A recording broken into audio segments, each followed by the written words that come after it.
On est dans l'oral ce soir et l'invité est sur notre plateau. Je laisserai le son à Marcus de le présenter. Alors, pour être très correct, notre invité c'est Dr Fousseni Gomina. Il est donc béninois vivant en France, donc professeur à l'Université du Havre et à la Sorbonne dans les domaines des transports et de la logistique. Et depuis 2 ans, il est au Bénin dans le cadre des missions d'enseignement qui l'amènent donc à l'ENEAM et à la RC. J'y arrive. Bonsoir, docteur. Bonsoir, monsieur Serge. Bonsoir. Bonsoir. Je commence la première question. Parlez-nous un peu de votre parcours et les raisons pour lesquelles on vous retrouve très souvent dans les universités du Bénin. Merci et merci pour l'occasion que vous m'offrez de m'exprimer et de me présenter aussi. C'est vrai, je suis parti du Bénin depuis les années 2007-2008 et je suis parti après avoir obtenu ma maîtrise ici en sciences économiques et de gestion et puis une licence en droit. Et je suis parti pour la Chine. J'ai pratiquement fait 7 ans en Chine où j'ai eu la chance de faire mon cycle d'ingénieur en transport et logistique. Puis après, j'ai obtenu une bourse d'excellence pour faire un doctorat en transport et logistique une thèse soutenue sous la direction d'un professeur français et d'un professeur chinois. Et voilà comment je me suis retrouvé en France à l'école d'ingénieur de l'Université du Havre. Puis en même temps, actuellement, je donne aussi des cours à la Sorbonne dans les programmes de transport et de logistique. Voilà. Alors, donc, vous n'êtes pas qu'enseignant, donc vous travaillez dans le secteur privé, surtout au sein de Sojet, une filiale fondatrice de la Ségub, qui gère donc les guichets uniques portuaires au Bénin et dans d'autres pays. Alors, vous êtes donc un fin connaisseur des questions portuaires, forcément maritimes. Comment se porte notre port? Le port de Cotonou, je pourrais dire le port se porte bien, mais pourrait se porter mieux. Se porte bien dans la mesure où si vous partez de 2006 jusqu'à 2016 et vous regardez le débit portuaire, c'est-à-dire le flux des marchandises qu'on exploite dans notre port, il y a quand même eu d'accroissement. Quand vous regardez le retard des infrastructures en termes de modernisation et les investissements qui ont été faits, on doit reconnaître quand même qu'il y a des percées. Quand vous regardez aussi les réformes au niveau administratif, et les réformes sur des questions de dématérialisation qu'on doit effectuer dans les grands ports mondiaux, les ports africains en général et surtout celui du Bénin ne sont pas restés en marge. Mais est-ce que nous pourrions tout de suite dire que nous sommes totalement satisfaits?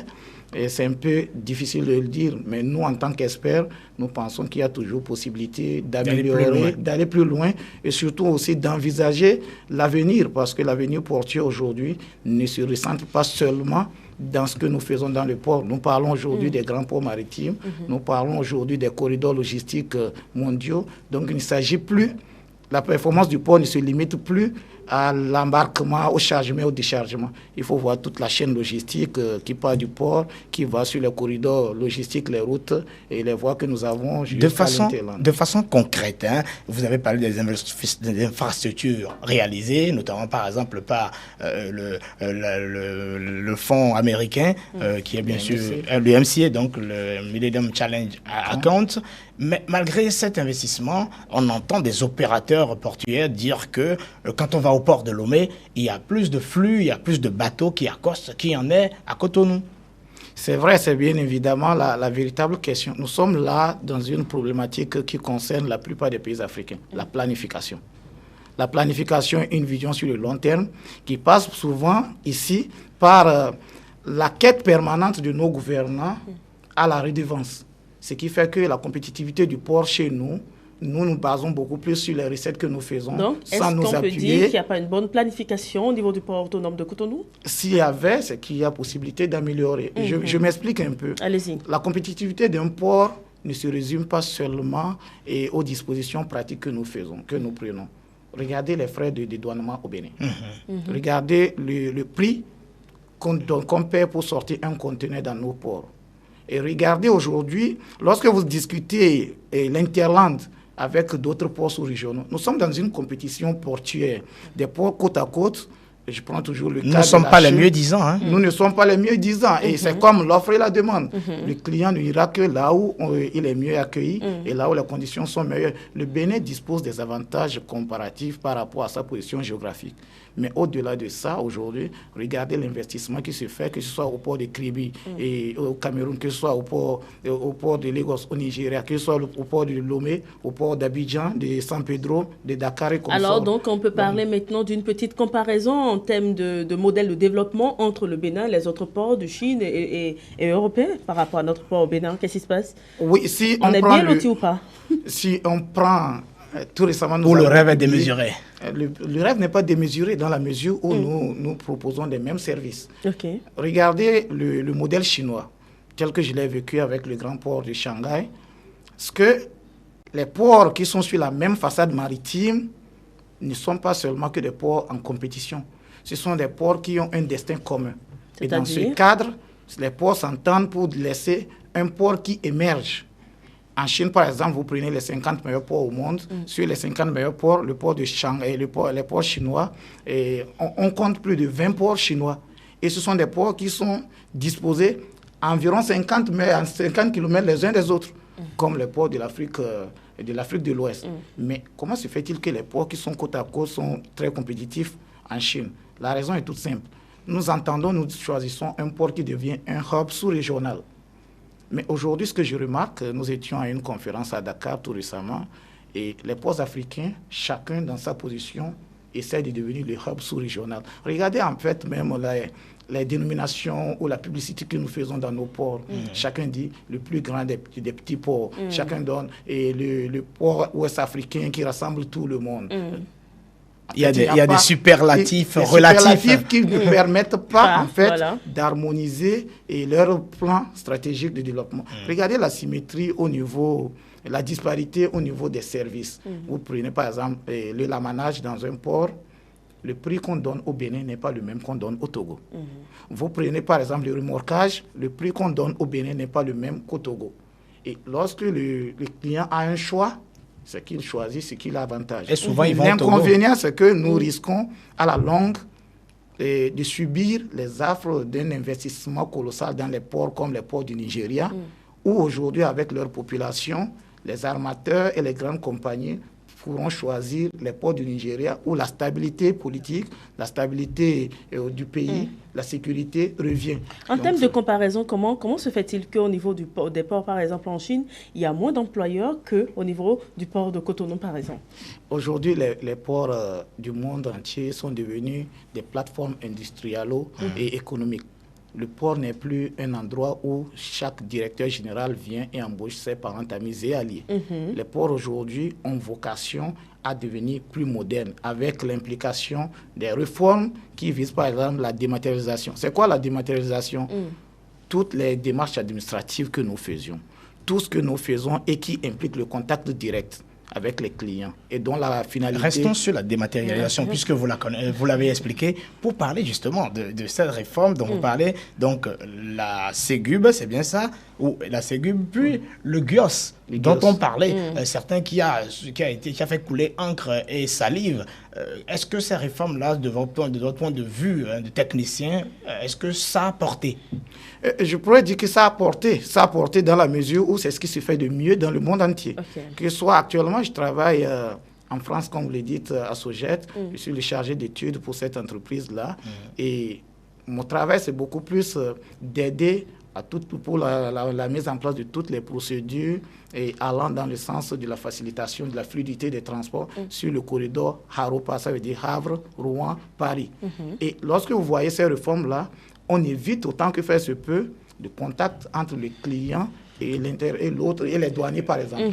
La communauté portuaire telle que nous la définissons au Bénin, c'est beaucoup plus réduit à tous les acteurs qui interviennent dans les ports. Alors qu'ailleurs, aujourd'hui, la communauté portuaire s'élargit. Et les consommateurs aussi ont un mot à dire. Et lorsque vous permettez, par exemple, à un client de voir un douanier, dites-moi, il y a de fortes chances que la corruption, peut créer la corruption augmente. Donc, la dématérialisation a trois objectifs. Premièrement, pour les pays africains, c'est d'abord éviter ou réduire autant que faire se peut la corruption.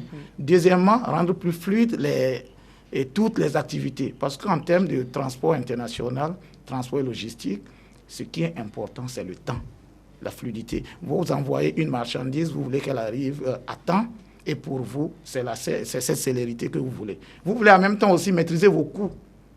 Vous voyez, par exemple, nous parlons de tracking, de tracing. Vous envoyez une marchandise, par exemple, au Niger, et vous êtes à la maison. Oui, des cas pratiques ont été avérés. Il y a des gens qui sortent du port et qui est arrivé par exemple à Boumé-Calavi rentre dans une vente pour une marchandise. Alors moi je vais vous poser une question. Exactement. Dans le cadre des réformes, je vous demanderais si par exemple faut-il remettre ça avec le PVI nouvelle génération. Le PVI n'est pas en fait une mauvaise réforme. Je voudrais qu'on fasse attention. Toute réforme aujourd'hui vise à une amélioration. Il y a aussi l'installation des scanners mobiles. Exactement. En fait, le Bénin ne s'exclut plus de la dimension internationale que les gens ont de la gestion des ports. Un port ne doit plus se gérer comme une épicerie. C'est devenu maintenant un secteur dans lequel on a besoin des spécialistes. On a besoin des gens qui s'y connaissent. On a besoin forcément des gens qui ont une vision plus large. Et parfois, ça nécessitera beaucoup de sacrifices. Alors que faut-il faire par rapport au PVI? Vous n'aviez pas fini la réponse. Qu'est-ce qu'on peut faire pour le PVI? C'est beaucoup en tant que technicien. Il faut d'abord discuter. La mise en place des réformes dans des pays où le syndicalisme, où la familiarité ont aussi une valeur, on doit partir d'abord sur des négociations. Même quand on fait des réformes en Chine ou en Europe, la première réforme à faire, c'est d'intéresser tous les acteurs. Je fais des cours aux étudiants à l'INIAM et puis à la RC. Beaucoup ne savent pas ce que c'est que le guichet unique portuaire.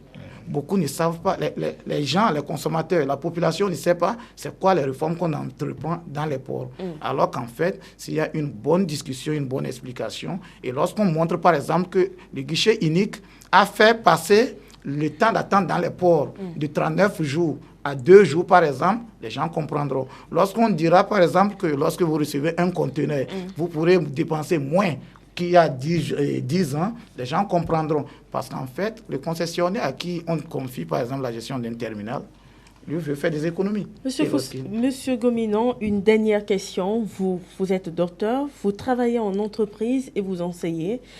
Alors que normalement, quand on est docteur, c'est comme s'il faut rester dans les universités. Comment ça se passe avec vous? C'est peut-être le modèle un peu francophone et je souhaite vivement que nous arrivions à dépasser ça. Et les enseignants du supérieur, lorsque vous faites un cycle d'ingénieur, vous êtes appelés à travailler en entreprise. C'est ça qui vous permet de beaucoup partager votre savoir. Vous ne partagez pas qu'un savoir théorique, mais vous partagez aussi un savoir pratique. C'est ça qui fait la démarcation.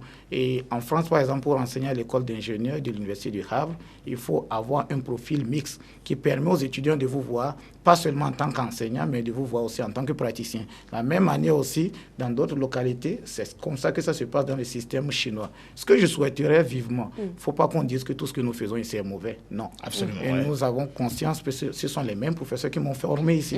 Et c'est l'occasion pour moi de leur rendre un hommage mérité parce que c'est cette formation ici qui m'a permis et qui m'a ouvert les portes à l'international.